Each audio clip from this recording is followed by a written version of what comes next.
Numele meu este Emanuel. În anul 1984 aveam 19 ani și am plecat în Republica Federală Germană. Pe vremea aceea nu știam nici un cuvânt pe limba germană. Prima propoziție pe care am învățat-o era Ich verstehe nichts, care înseamnă eu nu înțeleg nimic. Această propoziție mi-a fost de ajutor când cineva mă întreba ceva, ca să îi spun că de fapt eu nu îl înțeleg.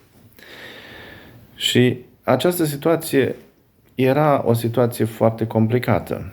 Aveam deja dureri de cap, pentru că toți în jurul meu puteau să se bucure, să vorbească unii cu alții, iar eu nu.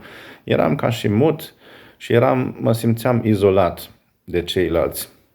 Din cauza aceasta m-am hotărât să învăț limba germană. Am urmat un curs de limba germană și când au fost prea multe cuvinte pe care le învățasem în prima oră, am început să scriu traducerea lângă cuvânt. Spre exemplu, die Heizung, caloriferul, ca să-mi pot remarca. Profesorul a văzut că am făcut acest lucru și a venit și mi-a rupt foaia din caiet.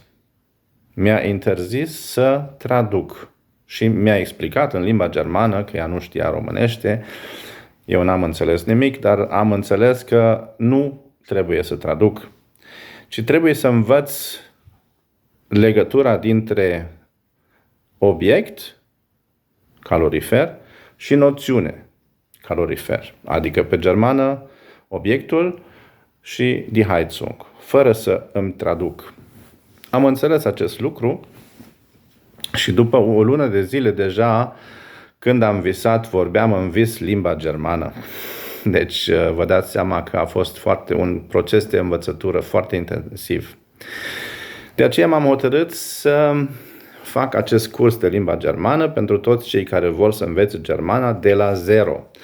Deci dacă tu ai interes să înveți limba germană, să ai posibilitatea să câștigi mai mulți bani, să ai posibilitatea să cunoști o nouă limbă, să ai posibilitatea să vorbești cu oameni care vorbesc limba germană, ca că îți găsești o prietenă sau un prieten care vin din Germania, ai alte posibilități dacă vorbești limba germană.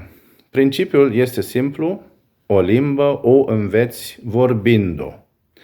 Deci pe acest principiu se bazează cursul meu și de aceea când vizionezi clipurile mele de video, vorbește.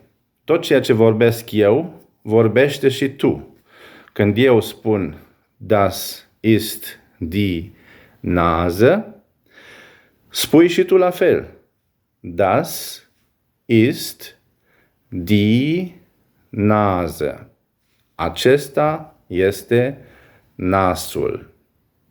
Pe limba română avem articolul hotărât, nasul în spate, în cuvânt, nasul.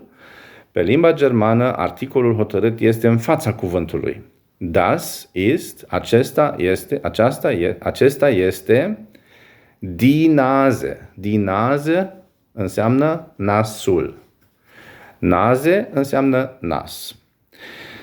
Deci, o limbă o înveți vorbind-o. Dacă vrei să înveți limba germană, vorbește. Vorbește cât poți de des.